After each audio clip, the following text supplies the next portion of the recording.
possibility, Okay, now? if they did Yeah. have a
So again, welcome everyone.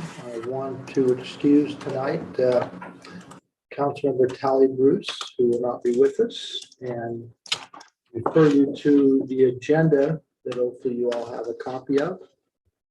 And the first item is a review of the business meeting agenda. So following a pledge and citizen comments, we will have staff reports, which is a presentation of our annual financial status and our annual independent audit. Scott, any added comments to that right now for the council? No, I'll be doing a presentation on it in a minute. So yeah. Anyway, it's we had an audit committee this evening that met with the auditor, Councilor Peterson and myself, and it was very good news with no findings, so that's always very positive. And we have, looks like about 7 or 8 action items.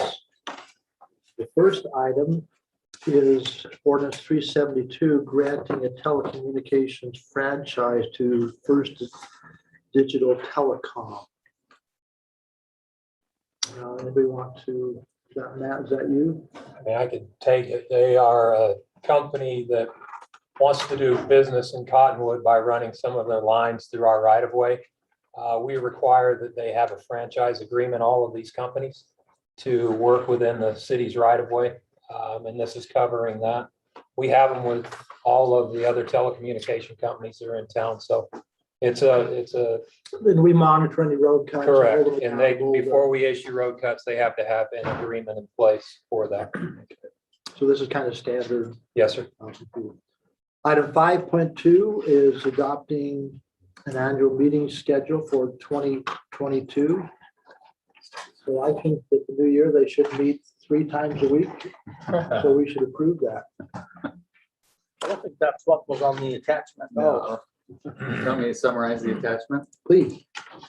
The meetings, we outline all of the advisory committee meetings as well as the city council planning commission meetings. We've set the regular times that we have, but there is a provision in there that allows for a change as long as that's 24 hours in advance. And so there's options for additional meetings or changes. But beyond that, it's the same schedule roughly for all of the groups. And again, this is required by the state that we publish this in advance. Questions, comments? Item 5.3 is a resolution designating a portion of the Canyon Center Parkway as a parking permit only area. Mike? Yeah, thanks. You'll remember we took a public hearing on this at the last council meeting. Talked about it in the work session. Pull it up quickly.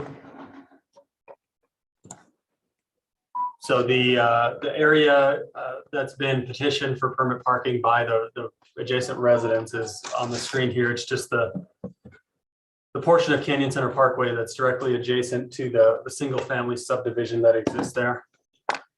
We previously sent out the full petition application form, but they're looking to establish that area as permit parking for on-street parking and trash receptacle placement. Their rationale again is that the neighborhood itself has limited overflow parking. The permit area would accommodate visiting vehicles. It could be guest services, deliveries, things like that, and would allow a dedicated location for trash receptacles on trash collection day. It met the criteria to submit the ordinance, to submit the petition, so that's why it's been put in front of the mayor and council. And staff did an analysis of the findings in the ordinance and found that the proposal reasonably does comply with the ordinance criteria set forth in city code. So it certainly qualifies for consideration and merits approval, and now it's up to the mayor and council to make that final vote. So the planning commission look at this? No, it's a city council process Okay, only. right. That's right. Yeah. The staff would recommend approval. Well, yeah, judging by the criteria in the ordinance, we find that it complies with the criteria. It's really a call by the mayor and city council. There are concerns that have been included in Right. the report by police on this. Mike, refresh my memory on that. Does it go to the south, and how far, I mean, does it go to the north quite a ways? It just, majority of it is right along the frontage of the Right, subdivision, a little bit to the north. Okay. And today, just again, as a reminder, this side on the opposite side of the road is all restricted. It's all red curb. This is an older aerial image. That's a red curb now. This currently is shoulder parking along here. Up to the almost. Actually, all the way up, it is currently just Right now. shoulder parking available to all. This request, if granted, would limit that just along this red line area. Questions, comments regarding this? Because this is an action item tonight. The question I have is on garbage pickup. Is there some way to designate that you, even if it is permit parking, that they, on a certain day, the garbage can be put there? Yeah, I think that would probably be more, because it's really one neighborhood that's affected and they do have an organized HOA, that would probably be. It's their own garbage. That'd probably be there, yeah. Yeah. They would have the permits and control of the permits, so they would probably need I to see. self-regulate Yeah, that. I guess my question is if they had somebody that drove to see them park there and didn't know that the garbage was going to be picked up. Right, and yeah, how it works is if a visitor comes, the owner is supposed to provide them a guest pass. So every time they come, Yeah, they're not supposed to give guest passes out until the people visit. I you know, see. whether So that it's happens on or an not, I don't know. individual basis Yeah. in use. Each house gets a permanent permit for all of their vehicles that they own, and then 2 guest passes I to got use you. at their Okay, discretion. that makes sense. The real challenge here for the record is the enforcement Hmm. because of the responsibility it puts on public safety to enforce if there's complaints and calls. Most of these are commuters going up to the ski resorts in different places. Well, you look right here, yeah.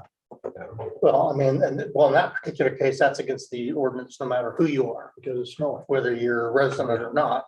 That's So the not plows can legal get parking. through. Right. Yeah, part of the rationale in the ordinance is demonstrating there's currently an issue. And whether it's winter parking or for the last few years, construction parking, restaurant patrons use this, even though there is a large public parking structure in the area. So they have demonstrated there's currently an issue, and it changes seasonally based on what the commuter traffic is, but that's why we felt that it qualifies. And so looking back, Mhm. what do you think the root cause of this? Why are we having this problem? Is there not enough parking originally with these condominiums? Or Well- should we have made the road, asked them to give us a wider right of way so that there was more, the road was wider for a parking lane? But- Like how did we get here? Yeah, the road is, the road, like I said, does have on-street parking. It's just right now taken by people that don't live in the area. In terms of the development itself, yeah, we could go back and have asked for additional parking within the development. However, those are single-family homes and the code requires 2 stalls and they all provided those. So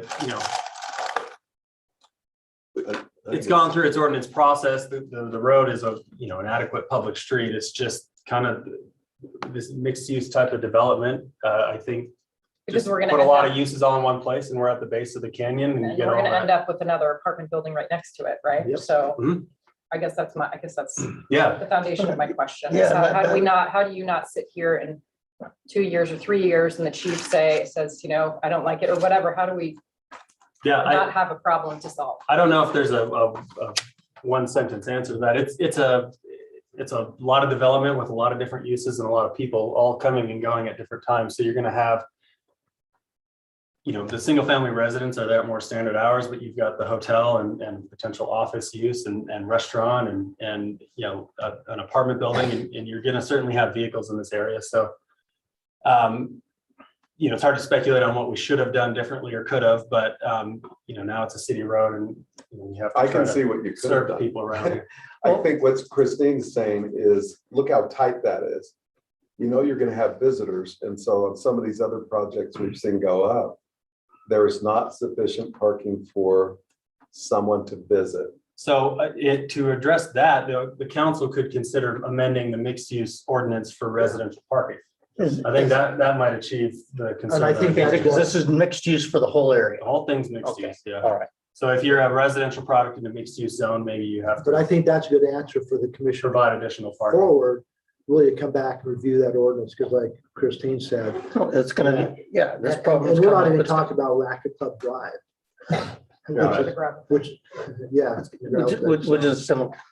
Yeah. Yeah, I mean, this one, I mean, I understand the concerns that have been expressed by the police department. And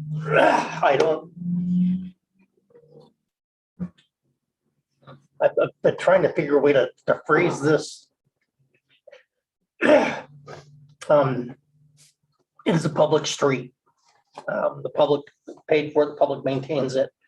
And if we're going to restrict public parking on it, it probably realistically, I mean, it's more equitable to restrict all public parking on it or not to do it across the board. Outside of some really unusual circumstance. So, my answer to the garbage would be, you put up a sign that says no parking on Wednesdays.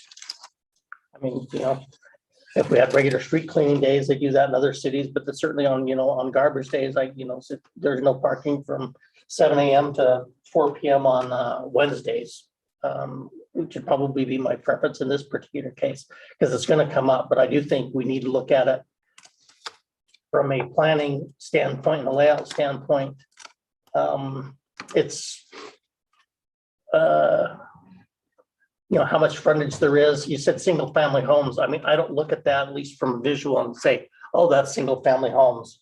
And maybe that's just because maybe I'm old fashioned. When I think of single family homes, I think of our regular neighborhoods, and now we're in a new paradigm. And if that's the case, then we need to discuss it. But I think that should be a topic of discussion going into the next year. I agree. But I think, again, as Mike has stated, this meets the criteria that currently is outlined. And Yes. we'll review during the work session for an action, and then Tim's noting it for the retreat in Right, January, yeah. to look at how to. Have we had any application on other building apartments that are to go in? This Is there one in place? This building here? Process? Well, so yes, the original approval was granted back in 2012. That's right, then they asked for. There was a adjustment. recent request to increase the units, which was denied by the planning commission and has been appealed. And that appeal hearing is Thursday. Yeah. Plus, we have another application for parking restrictions along Racket Club Drive, but that was. They've amended they that. pulled Yeah, that'll come back in January. They pulled that, and so the time for you to look at the criteria. So, Yeah, well, that won't match for the southern one, but we were also gonna look at the timeframes to make sure. Yeah. Um, All right. Robbie, any final comments? Don't want to. Well, our opinion, if you go back to the other slides again, Which one? the pictures of the cars. No. Okay, so I'll go on with that. First of all, if you look where the garbage cans are, where's the garbage cans? That's the garbage can slide. Oh, okay, I couldn't see it. I was bobbing around here. It's already illegal to park there anyway, because the fire hydrant is there. So it doesn't make any, it makes no sense to me to make that permit parking. And again, the argument is we live here, and so we're going to convert this private or this public street that everyone pays for. And now we have a lot of commercial businesses in that same area who their patrons use that street. They even park there, and maybe there are other places to park. But what we're doing is making a public street private specifically for the people that live in that complex. And maybe there weren't enough parking spaces when they were designed, but we're putting that burden on everybody else that pays and maintains and uses that roadway. Now, if they want to make the argument that the road is too not wide enough, or it's unsafe, or it blocks view, then it doesn't matter who parks there then, does it? Because if you're gonna give out permits, then just because they're my friends and they're visiting me, doesn't make it any more safe than if a stranger parks there or somebody who's visiting or patronizing one of the businesses in the area. And I just think it's dangerous to start having an expectation that people can have the roadway in front of where they live or complexes as their private parking spaces, and give them that entitlement. And that's what we're doing. I just went through a summer of people telling me that they were being treated differently, and because they didn't have the resources, they appear different, or they didn't have the finances or live in this area, and they were being treated equal. But what we're doing is giving people who live up there permits to have their friends park there, but not anybody else who pays for the same streets and should be entitled to the same streets. But I would challenge it, and we do it in other areas of our city. In the city, but And so it's, the precedent is there where, and we've set the criteria, and it meets the criteria. And so if you want to change the criteria, then we do it around the rec center, we do it with Ferguson overflow. And I think every city that I know does it somewhere when you've got a major, and I wouldn't say it's as major, but when you have a challenge like this. And my bigger concern is, like Scott was referring to, and Christine, when an apartment complex goes in, that whole area is already problematic. Yeah, and that's something that should be addressed in the planning. So Yeah. that's definitely something I think we should look Because at. Rackley How do you Rackley work? Drive's been a parking issue for 30 years. You know, and that's where we built the park and ride over on Fort Union, just at the end of Rackley Club, and then like this picture shows. So it's, and that's where we built the public parking underneath. And hopefully, if the council chooses to support this, when people don't have a place to park on the street, maybe they'll go use that public parking which we provided. You know, because I understand it's sitting, It's not being used very it's often. not being used. We need to entice them to get over there. Maybe, And I would be supportive of sticking some sign, there's public parking available at the north end of the under 8 settlers. Or I mean, don't think we put 8 settlers on there. That wouldn't be very, yeah. very fair to the other businesses, but because we did that with the rec center and that, say there's parking on the other side of the building, you don't have to park right in front of the pool. Yeah. You can, there is other public parking available. Well, good comments. It's a tough one, but we'll look at it here during the business meeting. The next item is approving interlocal agreement with Summit County for corridor preservation funding. Mike, is that, no, Matt did that, right? We had the grant, has that been removed? Oh, no, I'm sorry, I jumped right past it. Item 5.4 is approving entry into a grant, Utah Department of Culture and Community Engagement. Who's that? Myself or Paula. Paula, do you want to mention this? Yes, it's just a 2-year grant for 4,500. It's a matching grant, but we have the funds in our budget for the Arts Council. Oh, that's an arts council, yeah. Yes, Okay. and it's Didn't to say cover, ZAP on it, so I didn't. yeah, it cover events, operations, whatever this Arts Council needs. Terrific. What's our match on that, you know? 4,500. Our match is 4,500. Yeah, it's a matching grant. And how much is the grant? 45. Oh, so it's 50-50 match. Yeah. All right, item 5.5 is the corridor preservation funding. You know, that's a committee that I sit on, and most of the funding historically has all gone to the west side. So I congratulate staff for putting a project together that brings some to us up here. And I think it's down on Fort Union. So Oh, this particular one is for the roundabout. it's a different one. Yeah, this I'm reading this. particular one, if this is this the right It one? is. Yeah, this is for the roundabout. If you'll recall, we received corridor preservation funds When we started the project, we purchased the 2 homes across the street. And this was also to purchase property from the LDS church. This is finalizing that. The money is sitting there. It's our funds. We just need to approve the interlocal agreement accepting those funds, and that's what this is. And the money will go into the roundabout project. So this is what's left of a bigger grant from. Suffolk Correct. County? This is what's remaining after all of the property And the acquisition. amount was so similar to that last one we just did, that's why. Oh, And the okay. previous one was much larger. Right? Item 5.6 or 2021-65. Appointments to the Historic Committee, some reappointments and appointments, I take it. So Yeah, reappointments of Beverly Beckstead and Ken Verdoya, and they're doing a great job, and we're glad they're on the board. And then Don Cannon applied. You've seen his resume. He's been a long time community member. I think his family's lived here for decades. Yeah, 5 generations. And we're excited about having him because he can bring a lot of different aspects. He's been recommended by some of the committee members to be on the committee.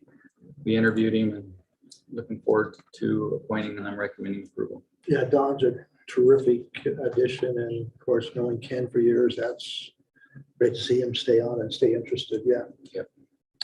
The questions of those appointments? Thank you. Item 5.7 is resolution 66, approving entry into a development agreement with Ivory Development regarding the Dover Hill property, which was called Dover Hill Drive Realty. And Mike, you want to give us an update on that? We want to talk about this. Yeah, should we, this is on for staff reports as well. We can talk about it now. Why don't we just bring back, talk about staff report and spend some Okay. time on it then? That. Okay, thank you. Item 5.8 is resolution 67, authorizing registration as a participant in the National Opioid Settlement. Who wants to talk about that? I can, or Shane, this is something that the colleague of cities and towns recommending that we participate in and get registered for this, because there's opportunity for funds to go towards local governments as well as state governments. And so this resolution would allow us to register and be part of that settlement, whatever form We have a it time comes. frame. Has to be, we have to be registered by January 2nd. And the more of Utah's local governmental entities register, the bigger Utah's slice of the settlement pie will be. So the league is, as Kim said, encouraging local governments to register for the settlement. I don't know whether the city will be eligible for any money, maybe not, but even if not, why the state will be eligible for more money, and presumably that will be good for this problem in the state. As a city, did we offer some level of support by resolution or something over the last couple of years? Not to that one. Okay, I just know I've been in some conversations. It seems like we articulated that, but any questions, comments on that? Then the last item would be the consent calendar. We'll approve. Okay, moving back to your work session agenda and looking at staff reports. I'll turn over to Scott, if you want to walk us through the annual comprehensive financial report. Yeah. Pardon.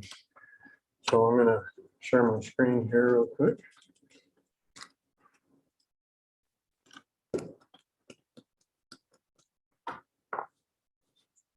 So this book has actually been distributed inside the other room, sitting where each of you sit, but I've got it up here on the screen. I'll kind of go through it, but it will be there and available. And it also will be available online on our city website starting tomorrow. And then it will eventually be on the state auditor's website as well.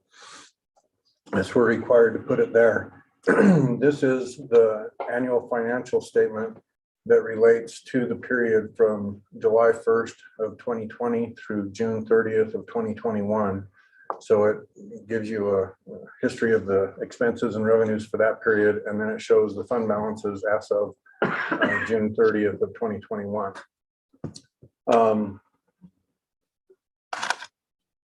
see. So moving through a few of our areas. So we did receive about a month or so ago our annual award for, it's called a Certificate of Achievement for Excellence in Financial Reporting. And this is given if you meet all the requirements that are needed and submit that to the Government Finance Officers Association. They go through it with a series of reviewers that make sure that all the elements that are required to be in there are in there. And we did receive that award. This is the 9th consecutive year that we've received the award. And this award is for the period prior to that. The one for that this report is, and we will be turning in this report for the potential 10th award of this certificate in the future. Excuse me, our auditors express an opinion that's included in this report. I'll make this a little bit bigger. So our auditors are Larson and Company. They're certified public accountants. They're required to audit the financial statements according to government financial standards.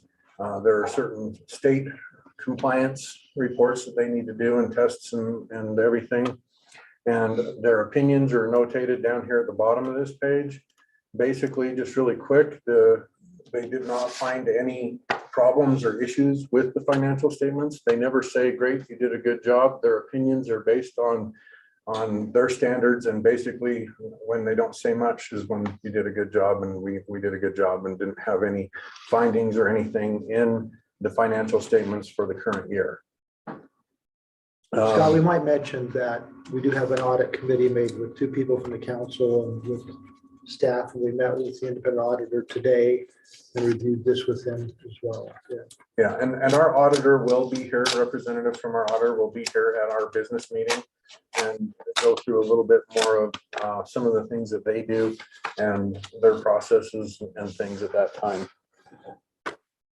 Moving on down through, in this document on page 30, there is an outline of our fund balances. And so you can see general fund is this first column, capital projects, debt service, etc. As you go through here, you can see our ending fund balances are represented down in this area that are available for various components. In the areas here where we have assigned is things that the city has determined that we want to hold funds for. One of those items is for compensated absences. That's $595,000 for the current year. So that would mean that on our general fund, there was $7.3 million available for appropriation. Of that, we still need to hold on to 5% according to state statute, and then our city ordinances require another 1%. It basically leaves us with about $5.9 million available for appropriation as of June 30th of 2021. In our capital projects fund, much of this that we have assigned here is our rebudget amount that we just took care of in October. And then there's a little bit here in our debt service, $673, just from rounding from some of our expenditures. And then in our community and economic development, there's this $1.7 million, and we used a little bit of that during the current budget as well when we transferred some money over for some capital projects that had occurred in other areas of this former renewal areas. So this is a good page. Page 32 is another really good page. This page goes through the different revenues that we have, the different various sources that they are. It goes through the expenditures by our general government classes, like our public safety, highways and public improvements, etc. It goes through our debt service, excuse me, and it shows ultimately in the end your beginning fund balance right here on this line, and it shows your ending fund balance. So our beginning fund balance at the beginning of the year was 5.4. Sorry, Scott, do you mind just Make it making it bigger? a little bigger? Yeah, I can do that. So at our beginning fund balance in our general fund, first column is our general fund, was 5.4, almost $5.5 million. We ended the year at $7.9 million and a little bit. And the big reason for the increase in this particular year was our CARES funding. We were able to utilize our CARES funding to offset quite a bit of our fire costs that we had. So we didn't have to increase our expenditures in order to be able to utilize those funds. So that was a straight benefit to our general fund by being able to do that. In addition, there was 380 or some thousand that we used in other ways throughout the city through the course of that time, that were direct expenditures related to COVID things that we incurred during that time. And some was passed through to other agencies as well. When you get down, so the financial statements go down through page 38. Starting at page 38, we have the notes to our financial statements. In the notes to the financial statements, it goes into a lot more detail on various things. It goes into accounting methodologies and assumptions. It talks about our financial entity. It talks about our long-term debt, of which our bonds and our capital leases would be included in there. It talks about Utah Retirement Systems and our share of that, because we are in essence a share of Utah Retirement Systems. And so all of that is included in this, and it goes from page 38 to 65. So there's quite a few pages included in there that go into all those details. And one of those pages is our compensated absences. So you can go to page 55 and you can see our compensated absence that adds up to 595,000, what the outline of the compensated absence is during the year. You can see how much was added, how much was taken away, and the ending balances. And you can see all that. Again, this is assigned by the city, is not required at this level to be in there, but is a conservative approach to include the compensated absences as a thing. And the financial statements are presented two ways. They're presented on the governmental basis and they're presented on the full accrual basis. And on the full accrual basis, you have to include your compensated absences, but on your governmental basis, you don't. So we do have a little bit of things there. Moving down, starting on page 75, we have a section in here where we have statistics. And in the statistics of this, there's a lot of good information where it compares earlier years. You can go back and look at your expenditure history in your different departments and things, and it goes back a 10-year history in these. You can look at the different categories of revenue, property taxes, sales taxes, et cetera, and see the trends. So if you're ever wondering, well, how much did we receive 5 years ago on our sales taxes? You can go and see that very easy in here. And then this year, a new item that we were required Scott, to for do. your Yeah. information on the screen, it's sideways. Yeah, those reports there, they are Okay, so you don't- sideways. well, okay. Yeah, when you have the report, Hard you just copy, flip you the have to book and turn. it's very easy to do. We can actually, in the PDF, we can actually flip those screens and do that. Sorry that I didn't do that beforehand. We just got this done today as we were doing You can that. skip them if you want. Yeah. But we got our single audit, and I want to find, here we go. So when you receive more than $750,000 of federal money in any given financial year, you're required to do what's termed a single audit, where the federal government requires certain audit procedures to be performed and so on and so forth. And the auditor has to test them specifically according to the requirements in the various grants and so on and so forth. There were 3 audits or 3 grants that we were in receipt of. One was what was termed the CARES grant, which is called the Coronavirus Relief Fund. And then another was the Bulletproof Vest Partnership, which we receive a little bit of funds from. And the other one is the Justice Assistant Grant, also often called the JAG grant, which we received another, $6,400 from. So the lion's share of that we received was the Coronavirus Relief Fund. We will also have to do single audit for at least the next 2 years as we are in receipt of the additional funds for the state and local government fiscal recovery.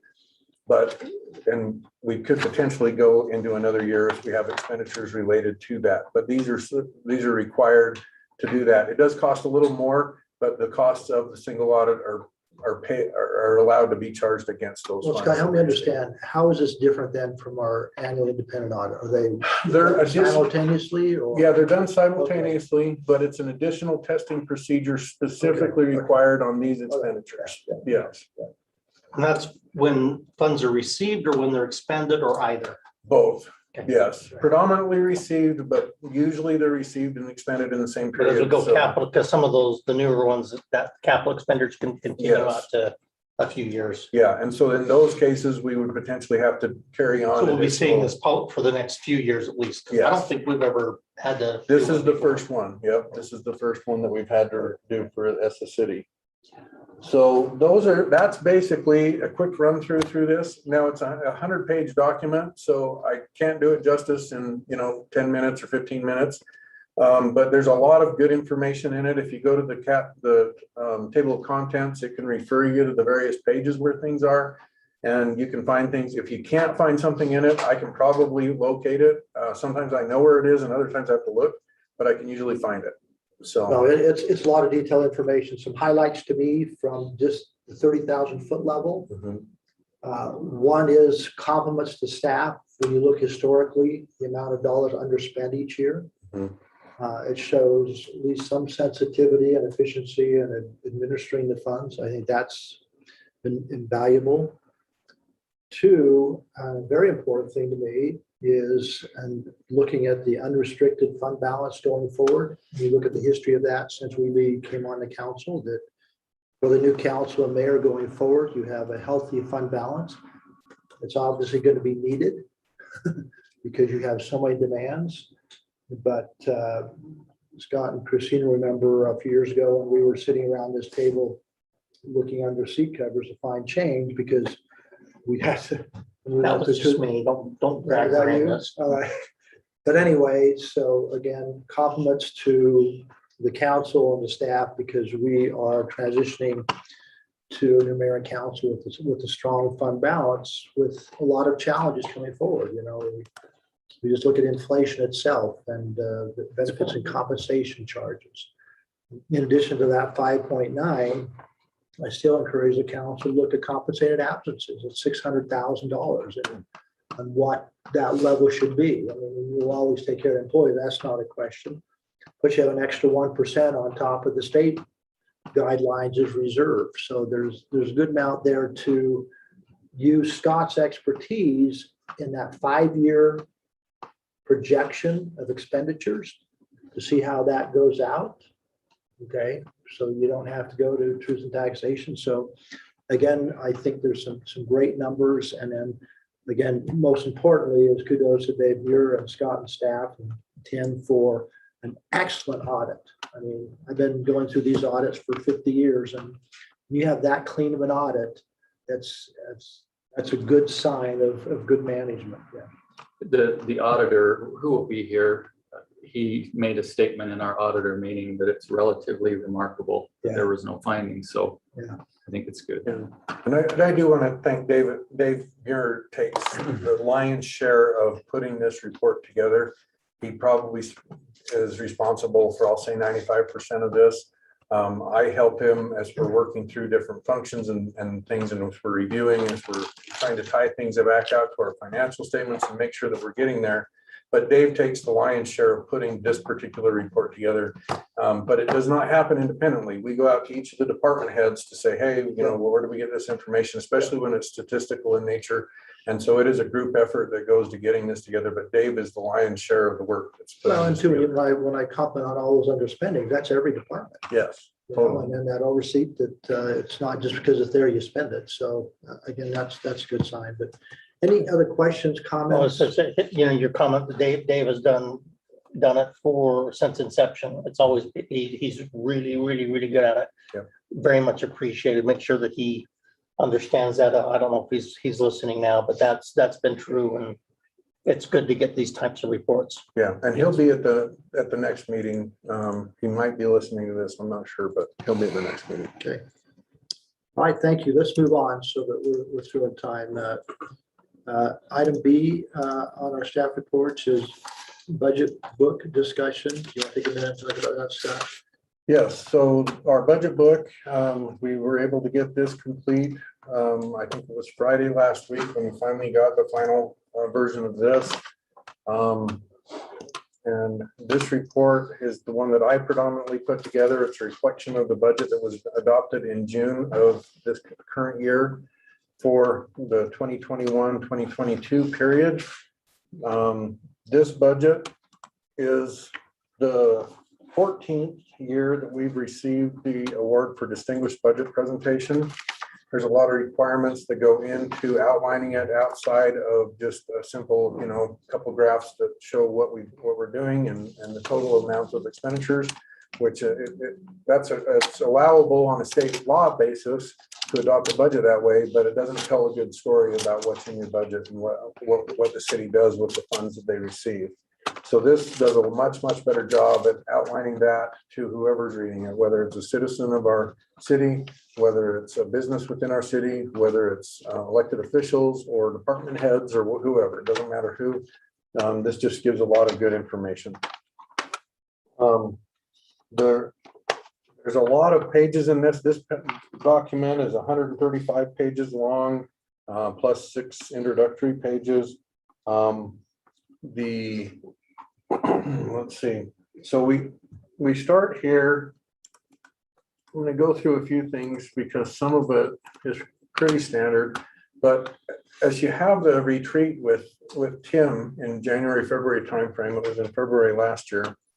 A lot of the outline of what's going to happen to the budget occurs at that time. That's where the policy direction and many of the things that we as department heads need to be sensitive to are outlined, and we then go from that point in time forward trying to be responsive to those things. And then of course there's committee meetings and other things, but this kind of goes through all of the outline of that starting in page 17 for the next few pages. There is some estimates where we estimate our property tax and eventually we settle in on what the final property tax rate is. Same thing with our sales taxes, our Class C roads, other things like that. And then we go through, some other expenditures, our wages, our benefits, other areas where we know we're going to have changes, and we outline those to you. And then we go into, other electeds and so on and so forth like that. Not elected officials, but elective expenditures. There is the calendar that we go through.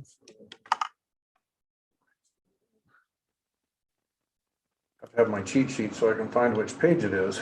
There's the general calendar where we start in January to February timeframe.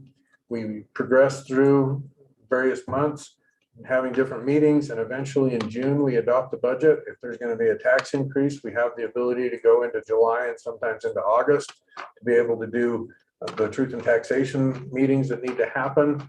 We have not had to do that as of recent. So we typically have to adopt this budget by the 22nd of June. We adopted it on June 15th last year. There's some documents in here where we have fund summaries. This summarizes each fund at a very high level where you see the beginning balance, the revenue, the expenditures, transfers, projected ending balance, and then the change in fund balance. For each of the different funds that we have, this outlines the transfers, and then there are several pages in here that outline our fund expenditures. This is the general fund here, but it goes through several pages here that outlines each individual fund in more detail so that you can go through and kind of see what it is that is as a result of adopting the budget. One of the areas that really provides a lot of really good information is starting here on page 46. Right there, that Provides Yeah. a lot of information. Yeah, right there. That's right there. That says it all, right? But we go through each of our departments. Our mayor and council is one department that we have within our city that we gather information.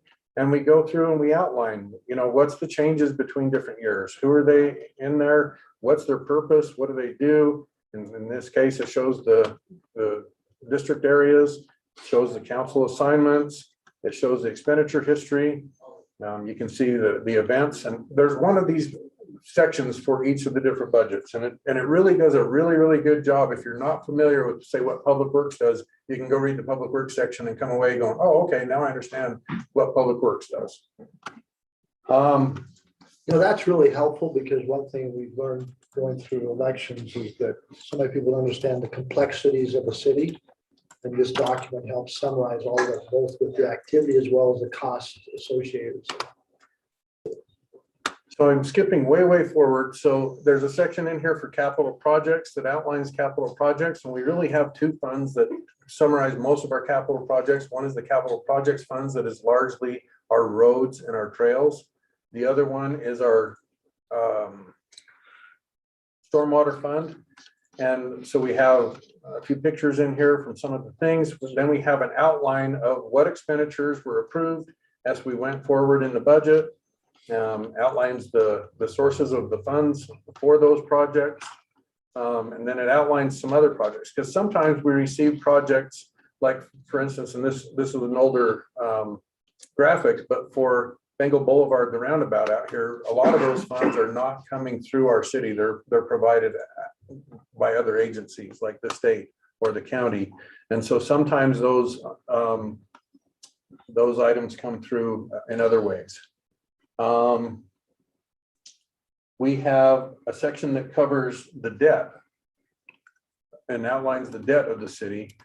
So you can see our legal debt margin. We're actually allowed to have a ton of debt, which I wouldn't recommend doing. But you can see the different bonds that we have. And of course, we refunded these two bonds here this year and we're able to save about $85,000 a year. So that's a good thing. We have our public safety vehicle lease. We have two public works vehicle leases, and you can see the individual debt service, whether it's interest or principal, on those different bonds down below. Then in here, we also included our fee schedule that we adopted. I think we adopted this in either July or August. I don't remember the time frame. After July. Yeah, it was right then. And so we adopted that, but we've included the most recent fee schedule in here. I took a quick stab at a long-term debt or long-term outlook, put that in here. It will get a lot more review. And this is just something that's purely looking forward and kind of outlining different things that are going on.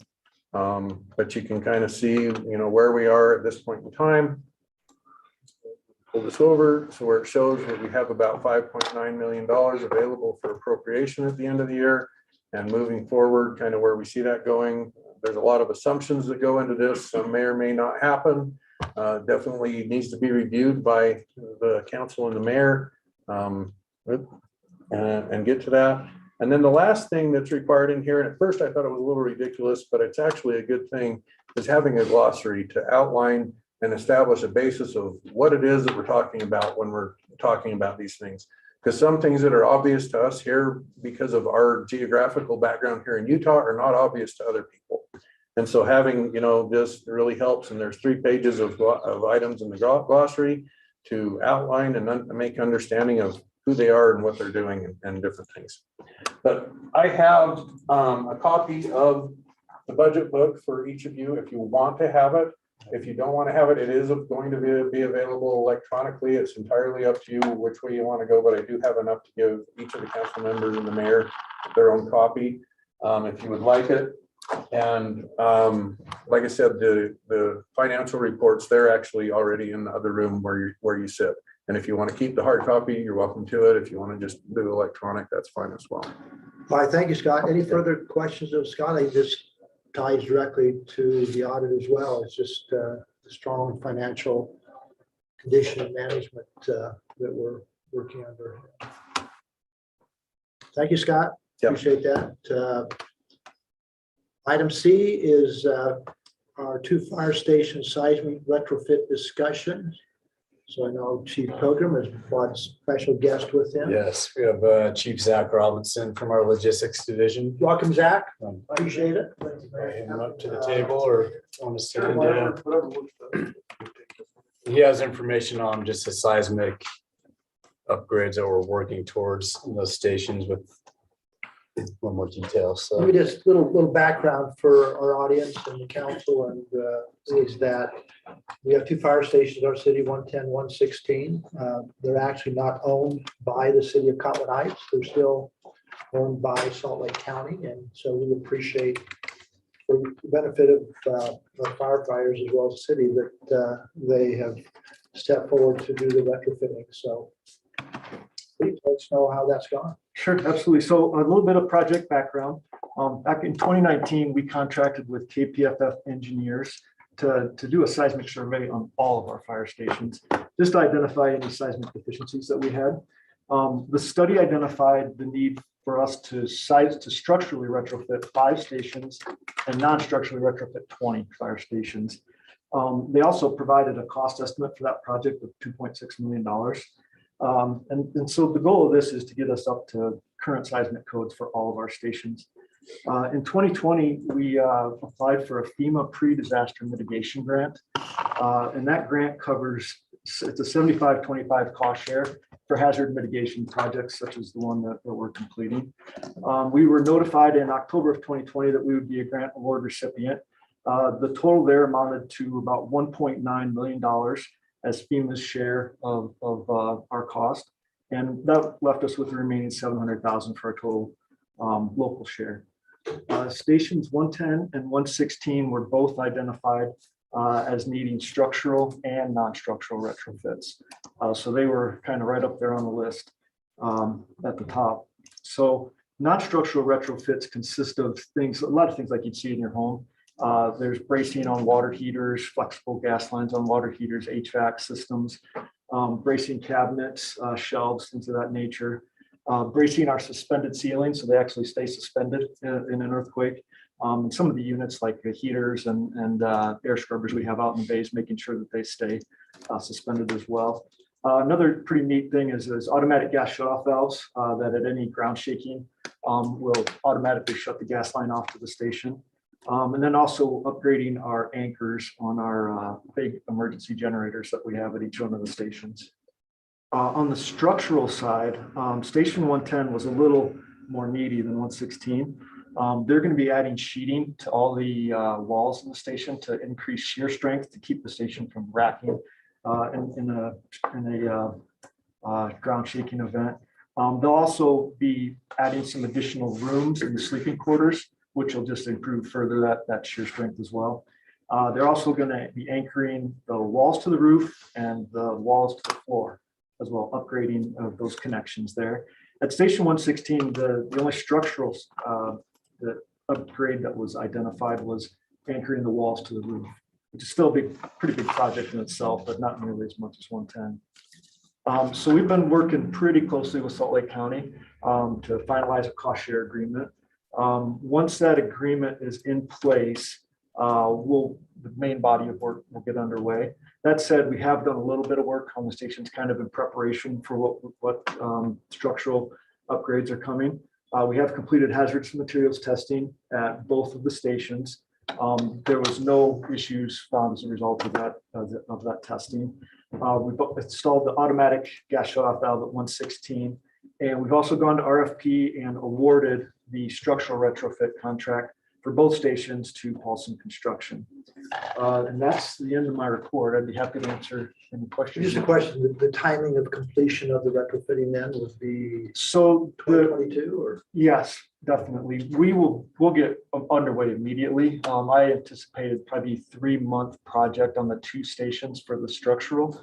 The non-structural can be done in probably a week if we will probably schedule both stations back to back and just get them done. That piece goes pretty quickly.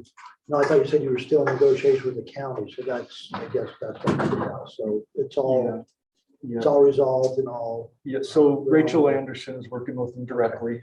She's our district administrator. They've landed on language that's acceptable for both. The only hangup right now is the county's requested a little more insurance money from the contractor, not money, coverage from the contractor than we did. So we've reached out to the contractor and see if they're going to be able to cover that. We're just waiting to hear back from them. Quick question. On the apparatus that you hook up, when it shakes, it turns off. Is that something that residents can put it in their homes as well or not? All right, so the way I understand it is there is a residential version of this. I actually saw it on this old house, but it's neat. It goes right beside the gas meter. And when there's any ground shaking, it automatically switches and throws it. It's kind of like there's like a little ball inside. Pet ball, yeah. Yeah, Pet and so it can be reset. I don't know in a residential setting if the homeowner necessarily be qualified to do that. Our facility staff for these particular units would be able to reset all of ours in the event of an earthquake. I'm just curious because I know that's something that people have to do is turn off their gas. And Yeah. so be one less thing to worry about. Yeah. Interesting. Thank you. After the earthquake, that's what Bill spent 3 days doing. is turning everybody's gas back on. That's terrific. So we're very supportive and want to send back to both of you our appreciation, Chief Peterson and the whole team for all the work you do for our city. And any update on the recruitment process? Oh, not yet. They're working on that. I know this month the ad hoc committee is meeting to finalize some of the portions of the process. The job announcement or the announcement, the description's just been finished. Oh, it's not out yet? No, I think the Oh. goal is by the end of this month or very start of January, Yeah, but he's leaving in April. April 1st, for sure. Yeah. Anyway, thank you to both of you. We appreciate it. And I know we have the meeting next Tuesday. So, Yeah. all right. So I'll hopefully bring our new mayor with me to that meeting. All right. Thank you. Thank you for your time. Appreciate it. Let's move on. Next item on the agenda, item D, Parks, Trails, and Open Space Committee Priority Projects Discussion. We went through this a couple of meetings ago, and I think we asked Mike to go back and get some dollar amounts to what the requests were and bring it back to us. We did get some general cost estimates. Obviously, there's a little fluctuation when you go design an actual project and engineer it, but we don't have the budget to do that quite yet. So these are I think accurate, but general. Here, okay, so the 3 projects, and I've got summary slides if you've got questions on these, but as you'll remember, the Parks, Trails, and Open Space Committee spent a good amount of time recommending 3 projects they'd like to see move forward in a more short-term basis. And this dates back to the budget process for this previous year. But the first project they identified was Pollinator Garden over at Mount View Park. This is a very variable budget, but in our research, it's generally $115 per 1,000 square feet of landscaping to install pollinator or plant pollinator species. That's variable based on the amount of or type of irrigation in an area and the extent of the area. Obviously, that scales up and down really easily. But we're budgeting or proposing a budget of approximately $3,000, which covers a good portion of the planting area of that hillside at Mount View Park. And I don't know that we would rip out the plants that are there. We'd just supplement them with pollinator species and pollinator signs. So again, an estimated 3,000 that can go up or down very easily, depending on how many plants we purchase. The Ferguson Trailhead improvements, this could be a very extensive, almost capital project. We went and priced out new signs, new drinking fountains, trailhead landscaping restoration, as you see here. But there's other issues here like just general erosion. There are some worn down areas up by the water tank that could be fenced off to allow for some passive restoration. So if you do the full scale project here, it's a major capital expense. So Mike, did you itemize those at all? Yeah, our city engineer did. Because I understood, and Christine, you can correct us, I thought the emphasis was more on the signage. I didn't know it was a whole. It was. So at the last, we asked for kind of the preference. The priority from the committee is what you see here: signage, drinking fountains, and some general right at the trailhead. just some maintenance work to make that look a little better and restore some of the beaten down landscaping there. Just, What I'm saying though is there's a big project Oh. here that I don't feel we should take on by ourselves. That's probably a partnership with the county and Salt Lake City who uses that site to take care of some of the underlying erosion issues that exist up there. What we're proposing though, those three things in the middle bullet do amount, and again, depending on the scope of the landscaping, they push up right against $40,000. So I'm can you saying, tell us what just the signage part was approximately? yeah, so the drinking fountain, those we found out are expensive. Those are like $9,000 or $10,000. Yeah. The signage, it depends on the type of sign, but they're pretty nice signs designed to match the signs at the new Ferguson Park. Yeah. So it's not just a little post with Because informational if sign. you It's a- walk, if you walk into that trailhead and do that little switchback, there's Mhm. some display signage there, stuff that's been destroyed for years Right. and things. So I assume this is talking about replacing. This would those replace types all those with the nice timber, Yeah. heavy signs. I don't know the exact cost, but that again depends on the number of signs and And some of the ones I saw had a lot of stonework in that right at the base, for the main ones. That's a Sure. pretty big yeah, project. yeah. So they're nice signs, and that's kind of the goal there. And then the landscaping is re-landscaping and there's some probably light retention or retaining work that needs to go in right at the trailhead, some grading. Because there's some gravel runoff right now and people taking shortcuts that maybe they shouldn't take. So we'd enhance the entrance to the trail there. Certainly we could scale that back and only prioritize kind of those aesthetic features like the drinking fountains or the signage, and that cost would go down, but it doesn't go down a ton. It also just brings up a good point that, yes, for whatever I'm hearing and reading between the lines, to be blunt, we failed to maintain the site. Well, I don't know if it's that or it's our site. a steep trailhead.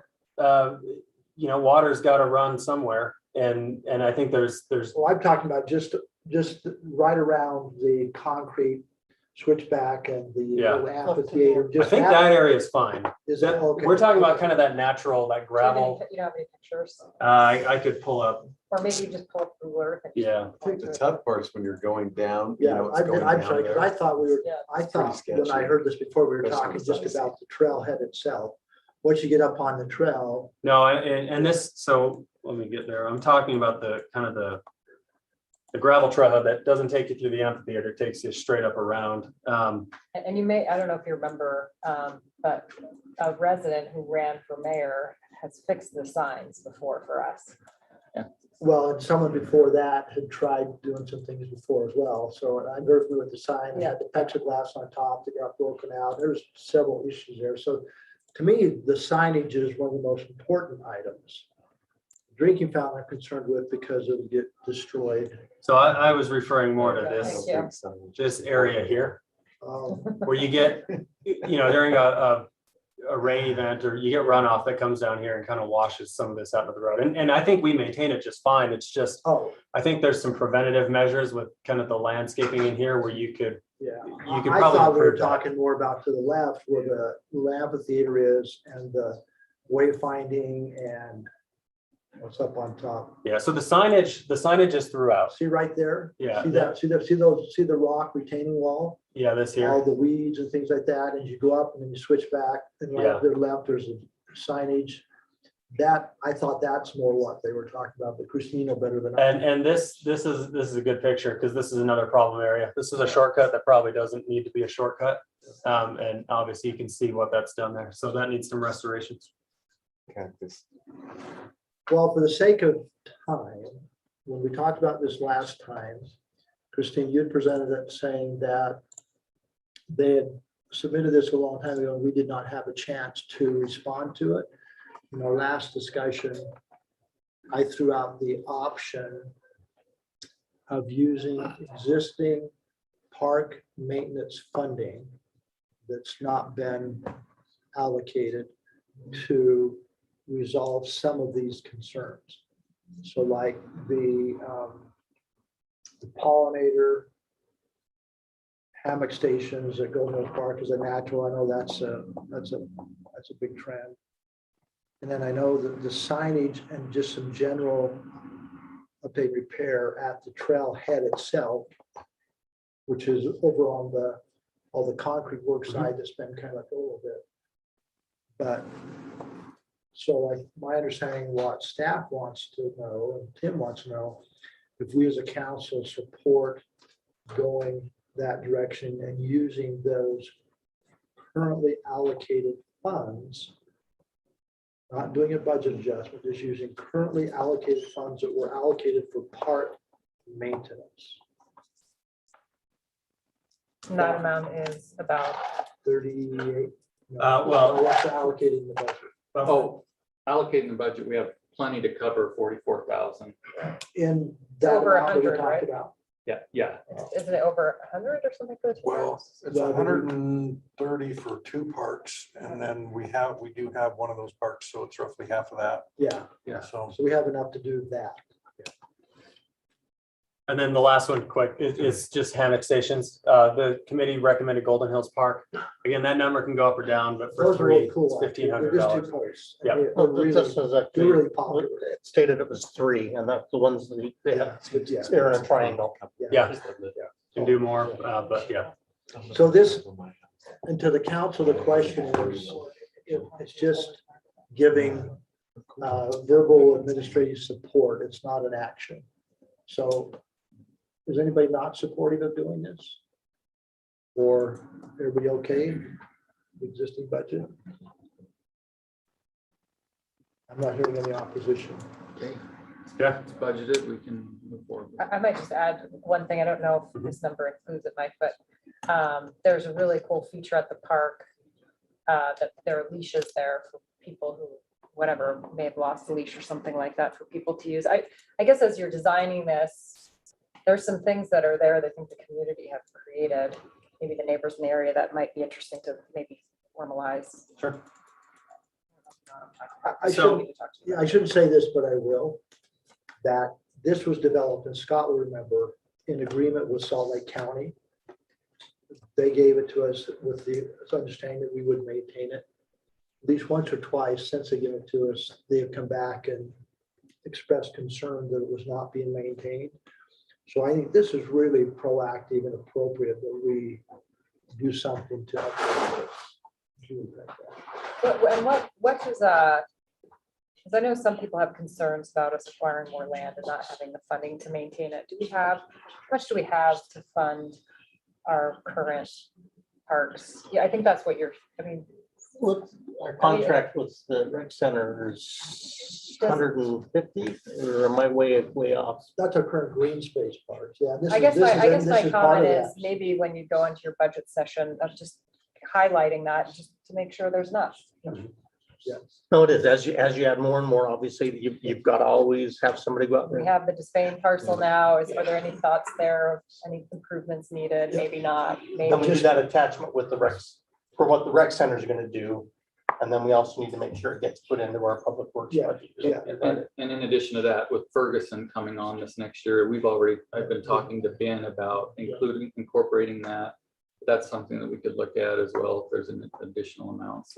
But I think to her question is that we do put together a budget that identifies all those areas. And even this parcel is part of the rec center's budget, but it's just a matter of maybe clarifying the standard, the expectation, or some type of, and Tim and I have talked about this, and I think you've started doing it, is a walkthrough and review with an outside eye saying, let's do this, improve this, run this, go down and cut down a weed.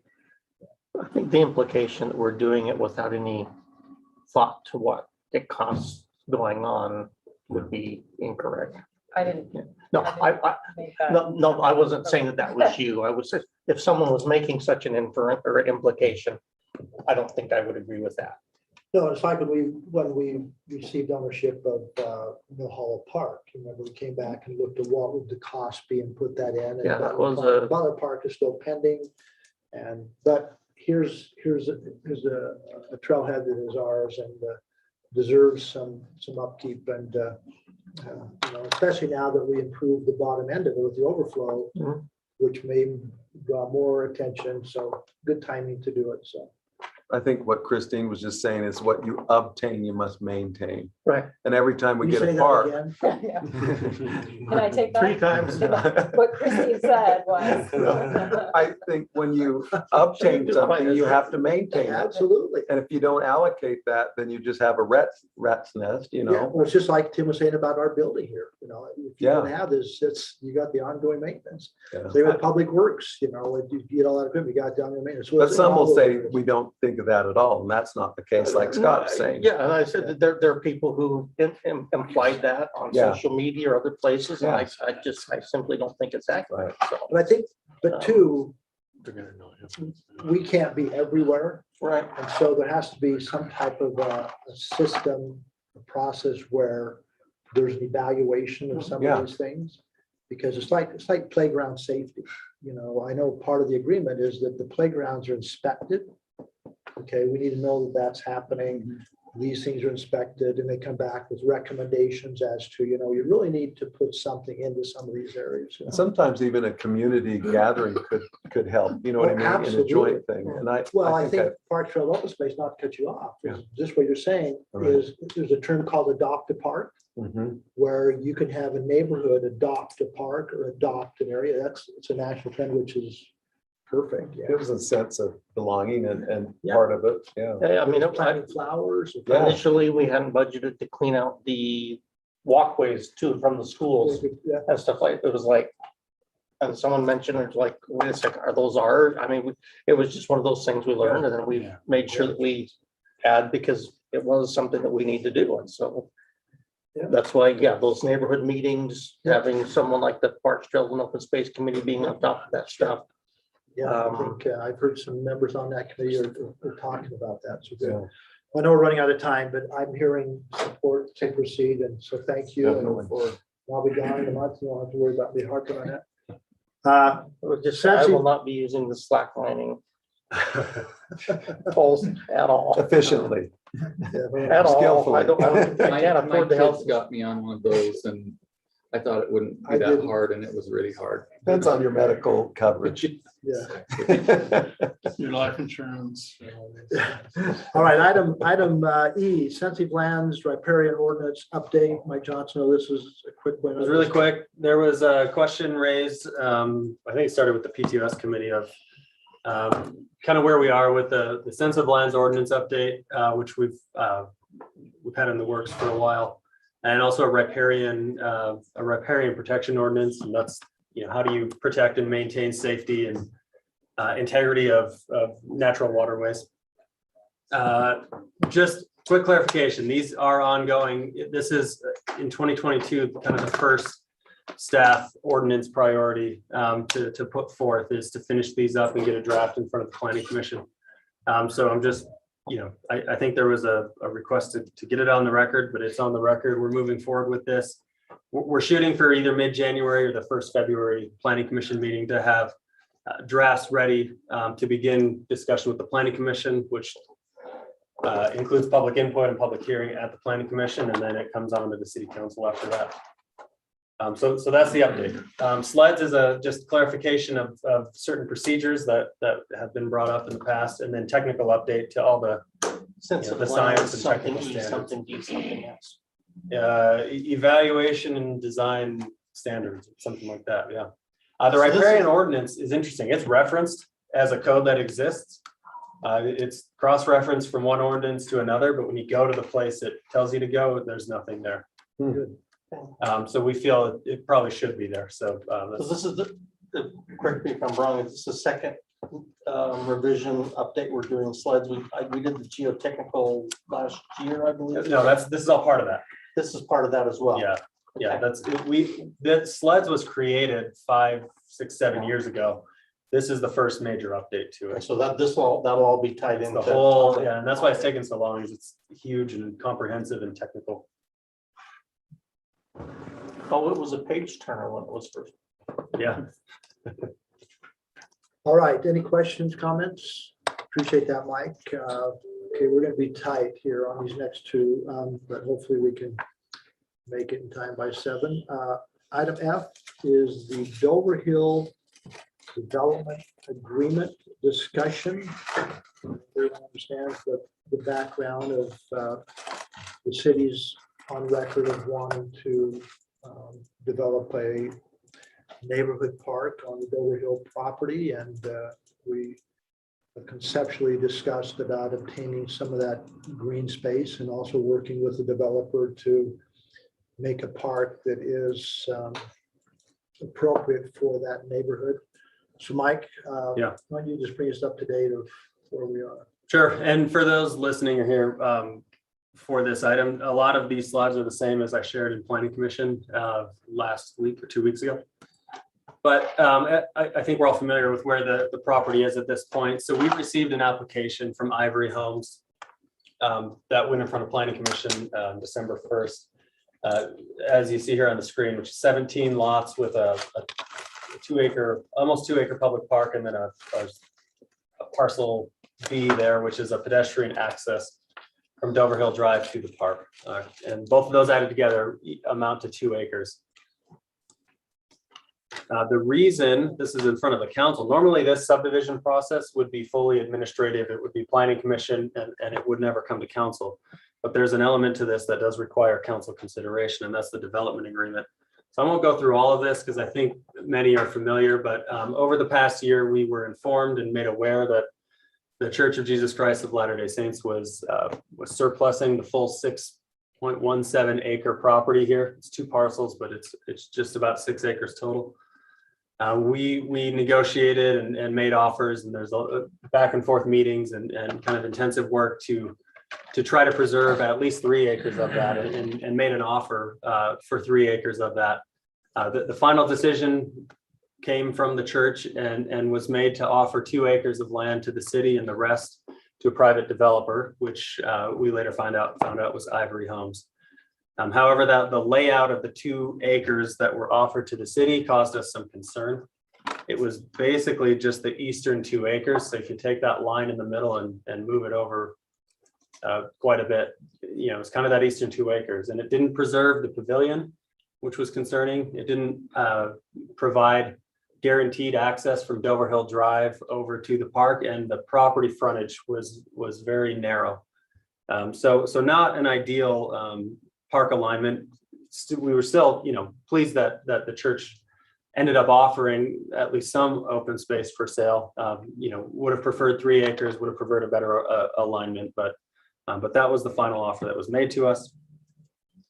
So we then started working with both the Church of Jesus Christ of Latter-day Saints and Ivory Homes to try to improve and maximize the design and the layout of that 2 acres, which includes the things referenced previously, which is the pavilion and extra frontage and better pedestrian access from the rest of the neighborhood. Ivory Homes was receptive to the city's expressed concerns and requests, and at the time committed to finding a design that they felt allowed them to get the product they wanted or desired out of the 4 acres they are entitled to purchase, but also reflected as many of the city's requests as possible.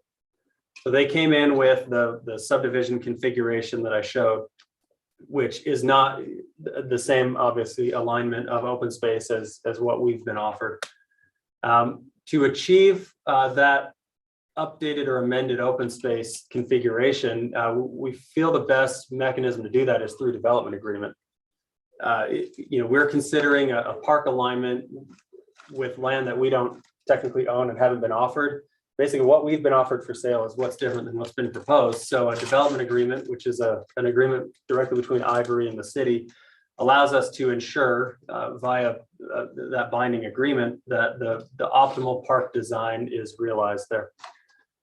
So this park design the subdivision layout went to the Planning Commission on December 1st. We provided the same background and stated that there was a development agreement running separately through the city council process, again, with the priority and the intent to ensure that as the subdivision went through its design and entitlement process and final engineering and everything, that the things that Ivory has shown and said they would work to give the city, that they end up doing. And a development agreement allows us to achieve that. However, at the planning commission meeting, a number of concerns were raised by the public and by the planning commission, and they voted to table the item. So they did not even vote to grant preliminary approval. And so the council understands when a subdivision goes forward, you take it forward for preliminary approval, which is essentially proof of concept, understanding a lot more technical engineering work and study needs to be done. But you provide that proof of concept from the planning commission, and then a lot of work goes into the final engineering and design before final approval, before any plat is recorded, before any lots are allowed to be graded or developed or anything.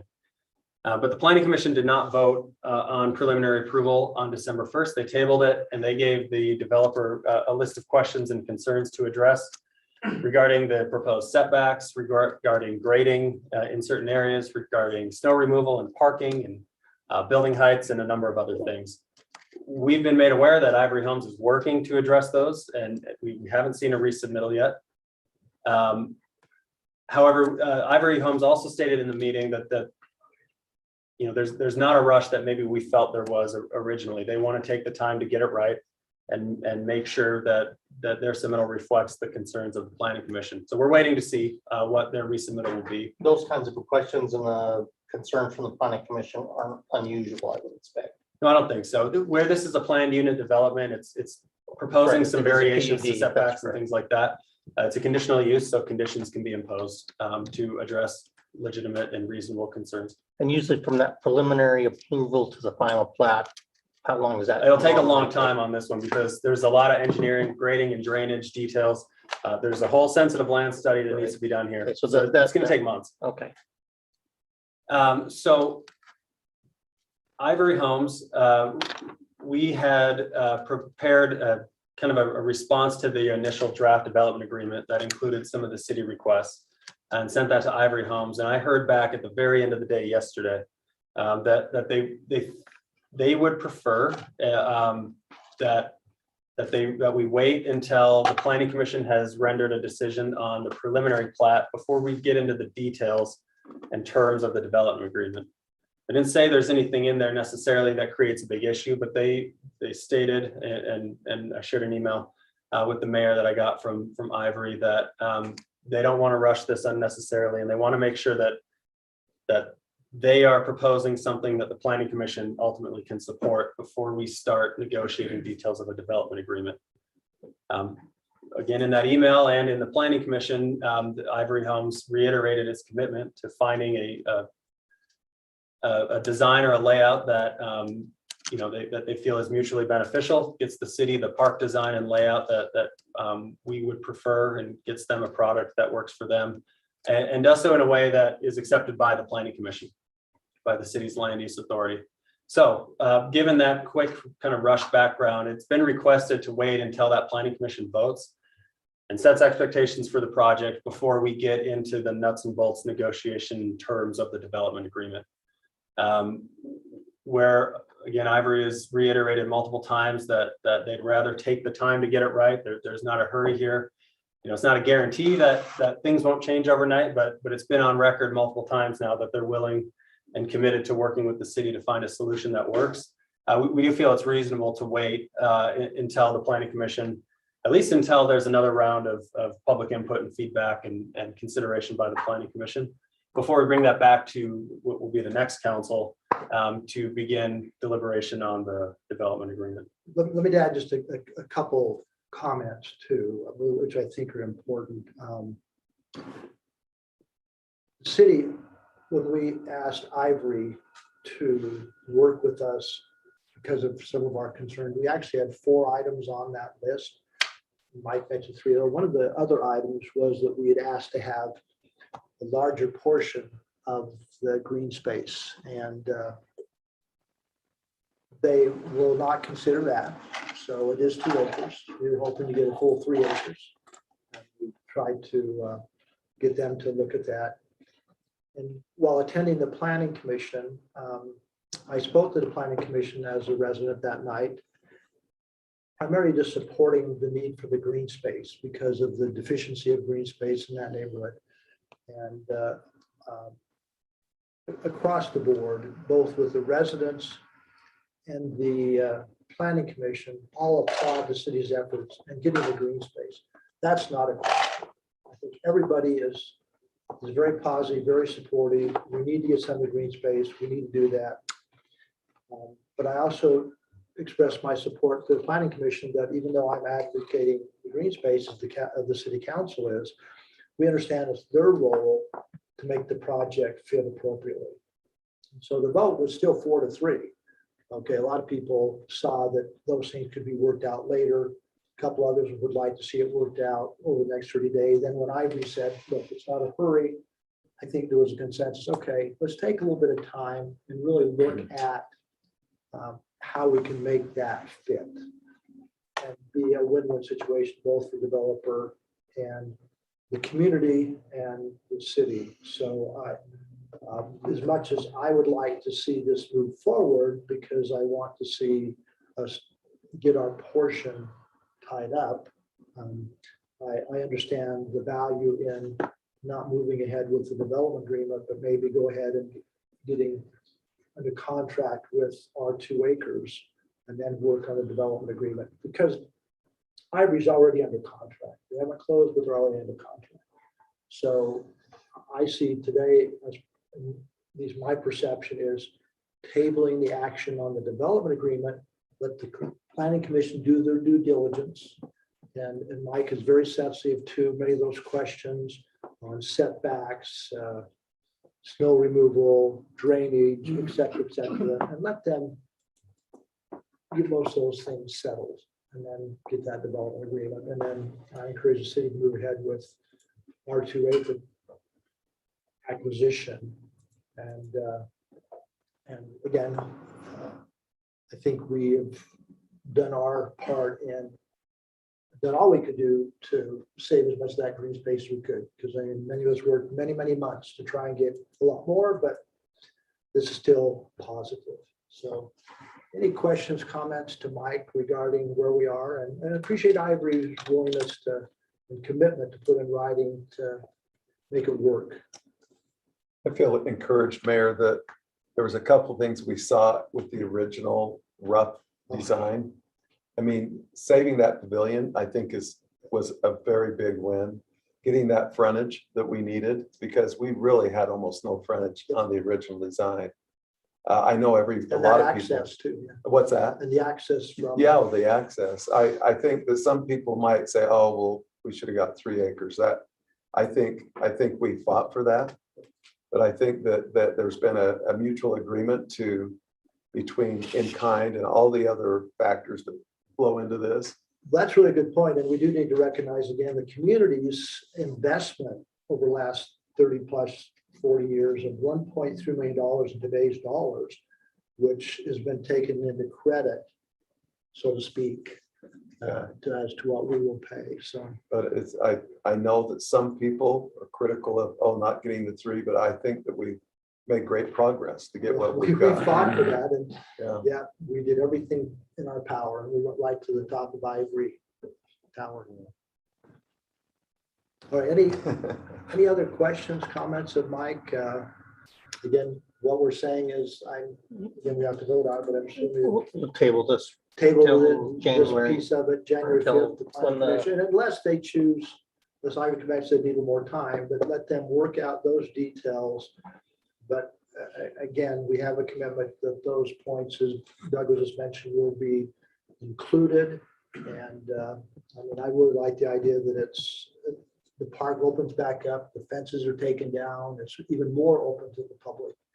If you walk that site, the new mayor and I walked it the other day, and we could see a lot of opportunities there, even that other acreage that's not part of this, that's there on the southeast corner. So a lot of opportunities for that community, and we look at our open space plan, this fits in well, and so. Then we pushed for the access from underneath Wasatch to get it from Ferguson. Well, yeah, underneath or over top, whatever your budget allows. Yeah, your budget. Any comments, questions? Okay, let's move on to the next item. Item G is draft public safety advisory committee. The council might remember in our retreat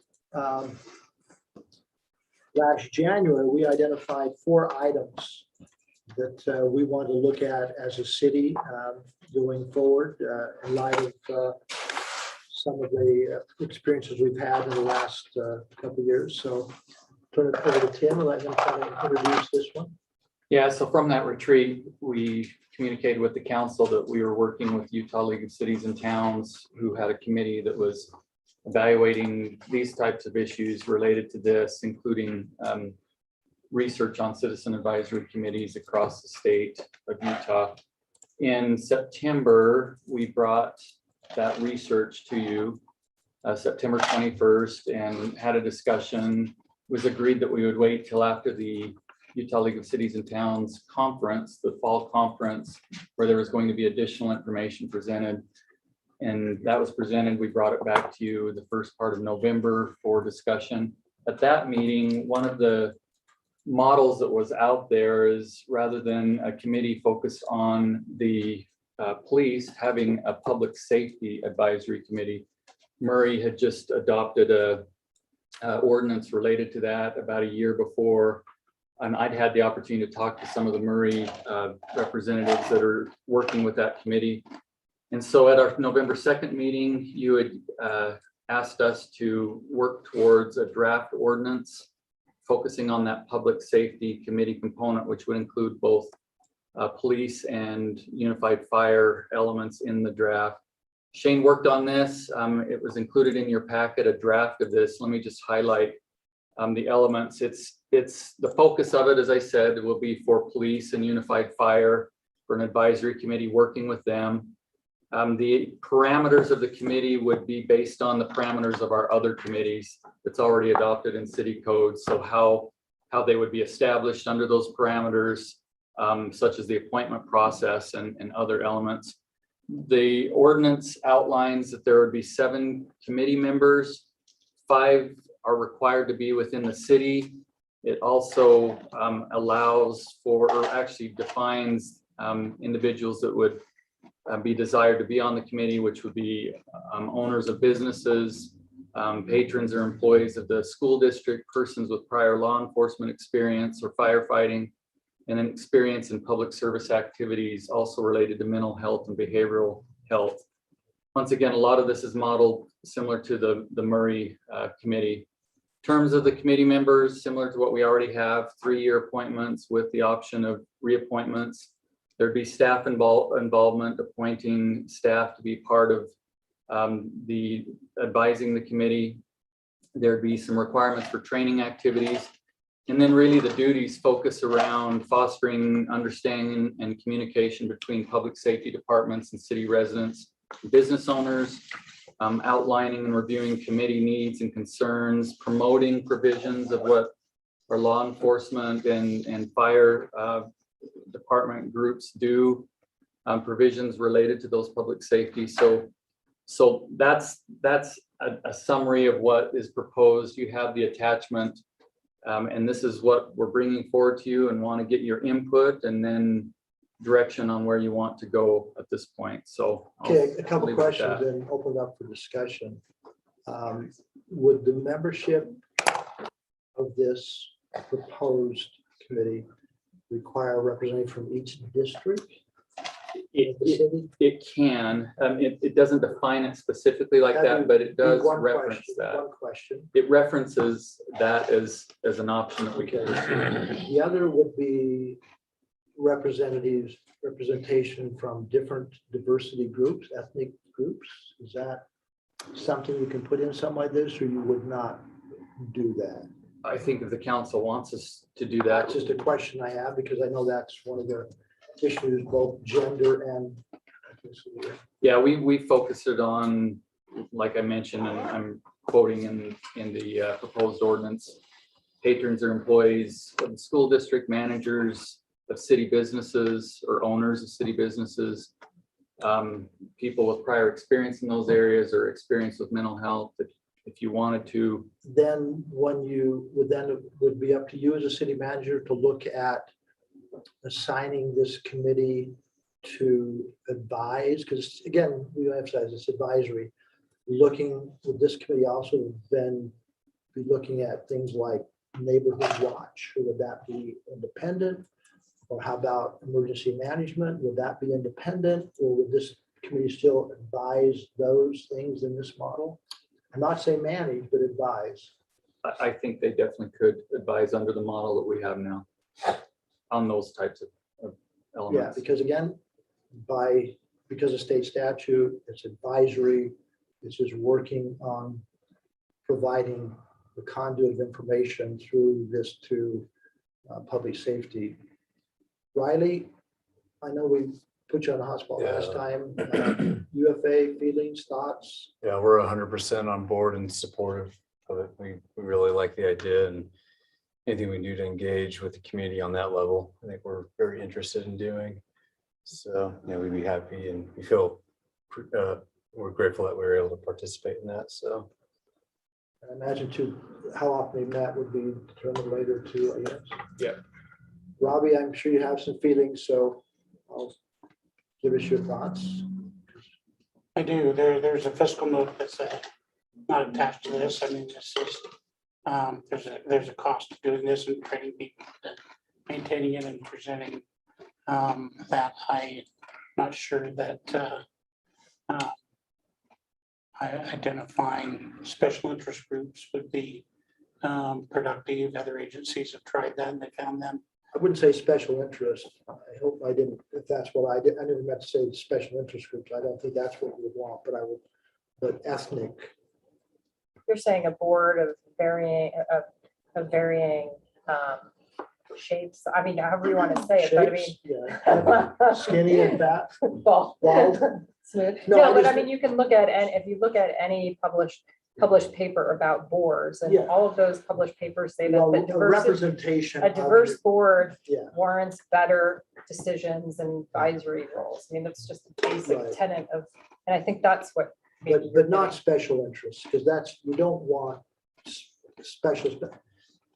I mean, defining special. Are you can look saying at that. activists? Is that the word? Yeah, we're not have someone who has an agenda to come in and try Right. and, you Right. know, but people who are advocating neighborhood watch, emergency management. Yeah. I mean, Needs to be representative of our city. yeah, And our city is not all one thing. white bald guys. That's just the plurality. Yeah, but I cut you off, Robbie, but I want to make real clear that not special interest, yeah. Well,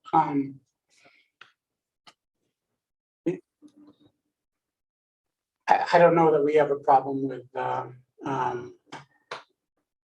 taking more input. We do a lot of these things in other areas and other formats, and other forms already. I'm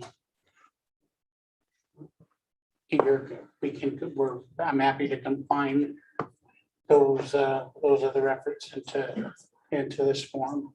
We just don't have the resources to keep doing all of it unless you're willing to fund it. You raised a good question about fiscal impacts.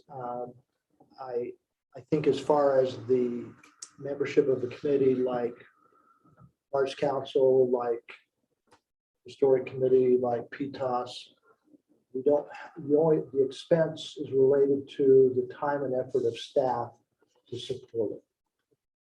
Primarily, I mean, there are some other expenses, but primarily, like with PTOS, with the exception of what we just talked about, with some allocation of They funds. still have to ask for it, has to be approved, yeah. But it is substantial staff time, yeah, Yeah, it is. And that's the way it is with all the advisory committees.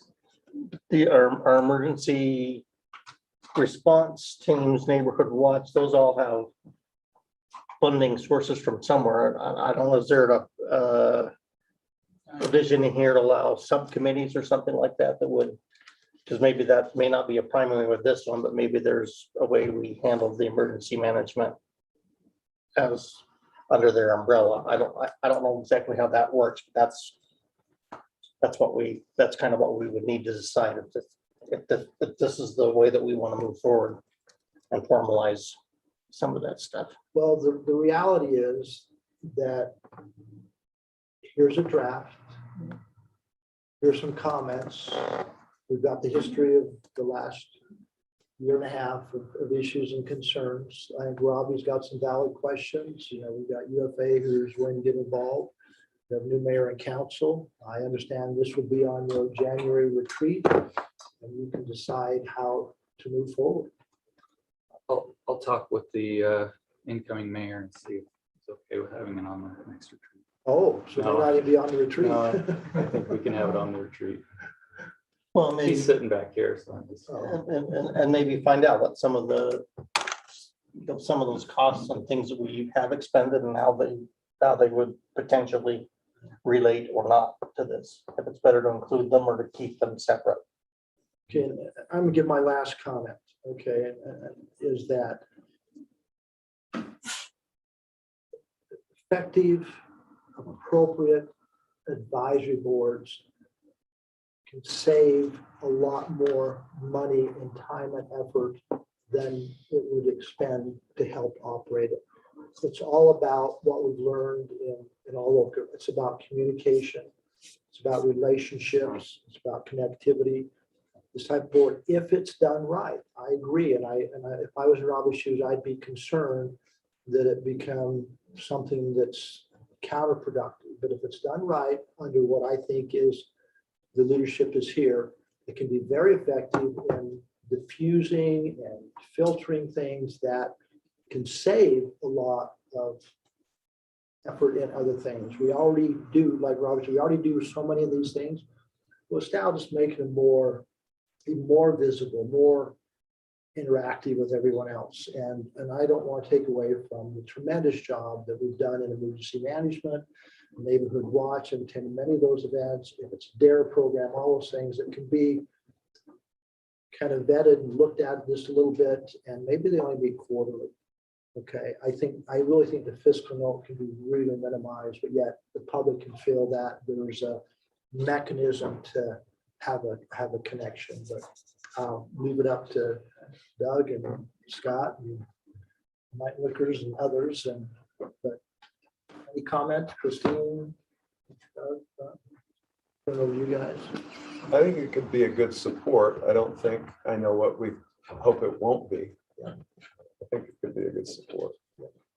I guess I would just say that anything that we can do that bring in more citizens of our community into the blanket of our community, make them feel involved and heard is a good thing. I think the members that I've seen of the Parks, Trails and Open Space Committee they feel like they're needed and that they're appreciated and they're willing to do free work for us. So if we can take advantage of that, I think it makes us a happier community, which I believe all of us at the end of the day want to see. Correct. Yeah, because we've done neighborhood watch for years. We've done the emergency, and maybe it's just it formalizes that and gives another avenue to maybe do some of those extra things. We did parks and trails and some open space things prior to the committee being there, but it helps bring some of that kind of the forefront where it's more visible. More collaboration, more communication. We weren't opposed to arts before we made an arts council, but it took us a while before we actually got around to doing it. And they do have challenges, as we know. All All of you. the only All one that right. runs smoothly is I won't say that. Is the new city council? Absolutely. Is that what you're saying? No problems at all. Is your fiscal note with those? Well, we have a small budget for each of our committees. It's not very much. All right. It's not. But Robbie, appreciate your understanding and sensitivity to that, and hopefully you'll continue to share your comments and concerns and represent your department, and appreciate Riley and UFA's willingness to collaborate on that, because I think that connectivity with our fire stations and public safety is really what we're talking about. And again, I'm a strong advocate of public safety, both fire and police, and so hopefully. Code enforcement is officially under your department, correct? All right, any further comments? Review that. Want to go through the calendar real quick? Yeah, We've got some time. and there's a slight amendment to E. You can So, Light the Heights holiday contest is going on right now. Oh, this is the Christmas lights, yeah. Right? The holiday lights, I should say appropriately. Wait, The one I got today. okay, yeah. Okay, so Light the Heights, where we have people who have decorated their homes, and we go around and identify those and select winners and put out a list. And I remember last year driving around and doing a tour. We have some amazing homes. Mike, you want to talk about that? Yeah, well, we made an interactive map, so you can go on an interactive map and see, I think there may be pictures of the homes on there, but you can at least see in the city where the nominees are, so you can go drive through and. How are we getting look that at it. word out? I didn't even know that. I mean. I know It's on the front page of the website right now. Okay, I Yeah, know so- people talked to me about it just recently. And we've sent it out with our email list, the Okay. website and our social media. It's right there on the agenda, the link. Yeah, it's on there. Yeah, I see it there. Yeah. And okay, winners. How is that? They're gonna be announced this week. Who's deciding them? Committee. The committee, there's a committee. There's a committee. Okay, this isn't us. I don't. I haven't seen, last year I drove around and looked Yeah, at it. they're So- discussing it this week. Yeah. Okay, I just want to make sure I hadn't completely, So you're not assigned. I will go look and enjoy as opposed to critique. I wouldn't thank somebody for that. I don't like It was to fun last year riding around. judge. All right, we have a groundbreaking. I'm excited for this. The Ferguson Park, December 20th, in District 4, 10 a.m. on 7725 South Wasatch Boulevard. And it's not for an office building. It's not for an office building. It's, hope everyone remembers, that's what it would have been. We have some special guests coming to that from the county and stuff. A lot of special guests, yep. County and outdoor recreation, From the state. and, yep. PTOS committee, contractor and designer, yeah. Perfect. It'll be wonderful. City Hall will be closed on December 24th, so it'll be closed on December 31st. Then we have the big day on January 3rd at 5 p.m. The swearing in ceremony for the new mayor and 2 new council members. And then saying goodbye to mayor and a couple council members. Then item F is not correct. There's not departing elected officials reception at 6:30. What there'll be is just a little reception open house, so to speak, for both incoming and outgoing around 6 o'clock. Yeah, that's what's been changed. Yeah. So it'll just be an elected official reception. Yeah, it'll be all at the same time. Some by the entrance, some by the exit. Yeah, so we'll be saying People goodbye. can go some will be around. saying welcome, yeah. All right, any other comments, questions on the work session agenda? I'm just gonna get 9 minutes of break before we gotta go in there. 11. Oh, Come on, Scott. well, it's gonna take 2 minutes to get things started. Give us a motion to adjourn. There's no motion, we're adjourned. I move that we adjourn the work session and reconvene the business meeting at 7 o'clock. All in favor, say aye. Aye. Aye. Aye.